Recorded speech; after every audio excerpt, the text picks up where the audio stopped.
पिछले 10 साल में 2014 के पहले 2004 से 14 भारत की अर्थव्यवस्था खस्ता हाल हो गई। निराशा नहीं होगी तो क्या होगा? 10 साल में महंगाई डबल डिजिट रही, और इसलिए कुछ अगर अच्छा होता है तो निराशा और उभर करके आती है। और जिन्होंने बेरोजगारी दूर करने के वादे किए थे,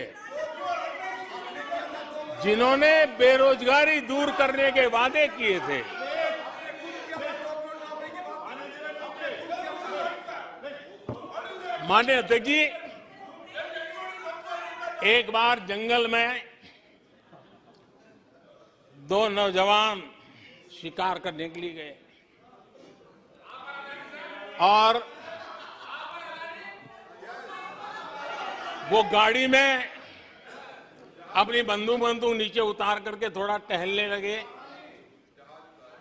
उन्होंने सोचा कि थोड़ा अभी आगे चलना है तो थोड़ा जरा हाथ पैर ठीक कर ले,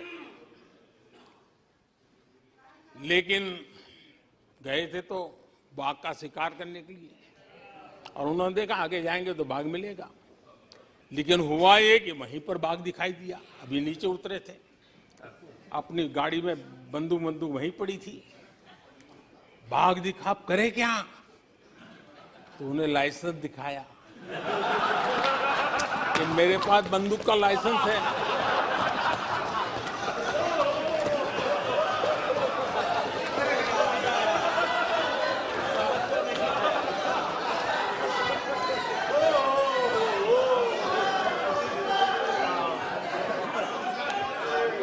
इन्होंने भी बेरोजगारी दूर करने के नाम पर एक कानून दिखाया, वो कानून बना दिया है। अरे देखो, कानून बना दिया है। ये इनके तरीके से पल्ला झाड़ दिया। 4 से 14 आजादी के इतिहास में सबसे घोटालों का दशक रहा, सबसे घोटाला।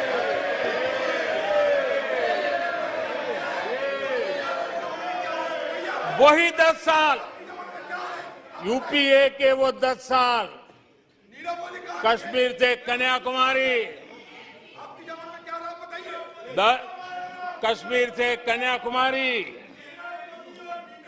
भारत के हर कोने में आतंकवादी हमलों का सिलसिला चलता रहा। 10 साल हर नागरिक असुरक्षित था। चारों तरफ यही सूचना रहती थी कि कोई अनजानी चीज को हाथ मत लगाना, अनजानी चीज से दूर रहना, वही खबरें रहती थी। 10 साल में जम्मू कश्मीर से लेकर नॉर्थ ईस्ट तक हिंसा ही हिंसा देशों का शिकार हो गया था। उस 10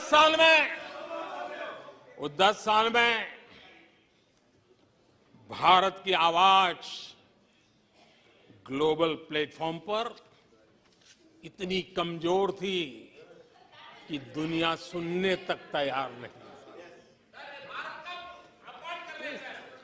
आदरणीय अध्यक्ष जी, इनकी निराशा का कारण ये भी है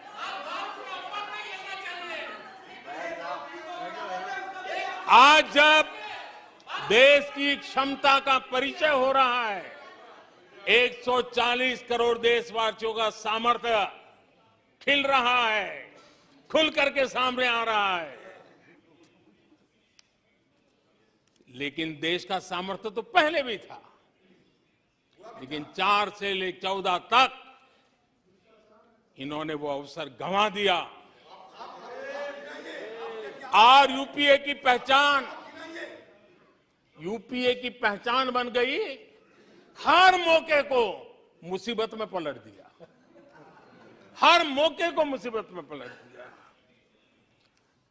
जब टेक्नोलॉजी, इंफॉर्मेशन और टेक्नोलॉजी इंफॉर्मेशन का युग बड़ी तेजी से बढ़ रहा था, उछल रहा था, उसी समय ये 2G में फंसे रहे, मौका मुसीबत में। सिविल न्यूक्लियर डील हुआ, जब सिविल न्यूक्लियर डील की चर्चा थी, तब ये कैश फॉर वॉट में फंसे रहे। ये खेल चले।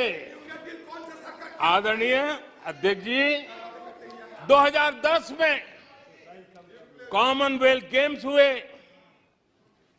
भारत को दुनिया के सामने, भारत की युवा सामर्थ्य को प्रस्तुत करना एक बहुत बड़ा अवसर था, लेकिन फिर मौका मुसीबत में, और CWG घोटाले में पूरा देश दुनिया में बदनाम हो गया। आदरणीय अध्यक्ष जी, आदरणीय अध्यक्ष जी,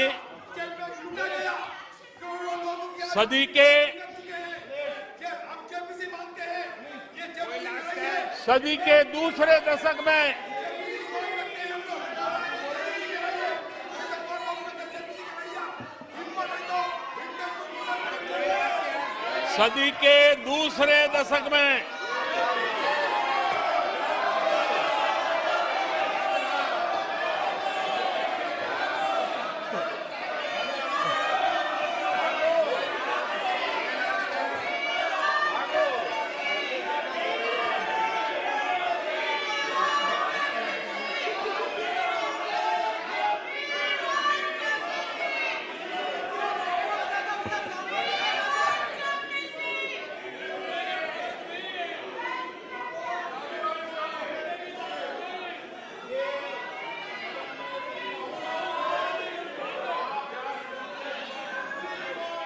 उचित नहीं है, ये संसदीय परंपराओं के अनुरूप नहीं है।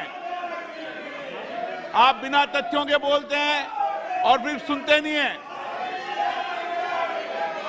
प्लीज बैठिए। नो, बैठिए। No no no no no. आदरणीय अध्यक्ष जी, ऊर्जा का किसी भी देश के विकास में अपना एक महात्म्य होता है, और जब दुनिया में भारत की ऊर्जा शक्ति के उभार की दिशा में चर्चा की जरूरत थी, इस सदी के दूसरे दशक में हिंदुस्तान की चर्चा ब्लैकआउट के नाते हुई। पूरे विश्व में ब्लैकआउट के वो दिन चर्चा के केंद्र में आ गए। कोयला घोटाला चर्चा में आ गया। आदरणीय अध्यक्ष जी, देश पर इतने आतंकी हमले हुए, 2008 के हमलों को कोई भूल नहीं सकता है, लेकिन आतंकवाद पर सीना तान कर, आंख में आंख मिला करके हमले करने का सामर्थ्य नहीं था। उसे चुनौती को चुनौती देने की ताकत नहीं थी, और उसके कारण आतंकवादियों के हौसले बुलंद होते गए, और पूरा देश 10 साल तक खून बहता रहा मेरे देश के निर्दोष लोगों का। वो दिन गए थे। आदरणीय अध्यक्ष जी, जब LOC भारत के सामर्थ्य की ताकत का अवसर रहता था, उस समय डिफेंस डील को लेकर के हेलीकॉप्टर घोटाले और सत्ता को कंट्रोल करने वाले लोगों के नाम उसमें चिन्हित हो गए। आदरणीय अध्यक्ष जी, जब देश के लिए जरूरत थी और निराशा के मूल में ये चीजें पड़ी हुई है, सब उभर करके आ रहा है। आदरणीय अध्यक्ष जी, इस बात को हिंदुस्तान हर पल याद रखेगा कि 2014 के पहले का जो दशक था, द लॉस्ट डेकेड के रूप में जाना जाएगा, और इस बात को इनकार नहीं कर सकते कि 2030 का जो दशक है, ये इंडियाज डेकेड है। पूरे विश्व के लिए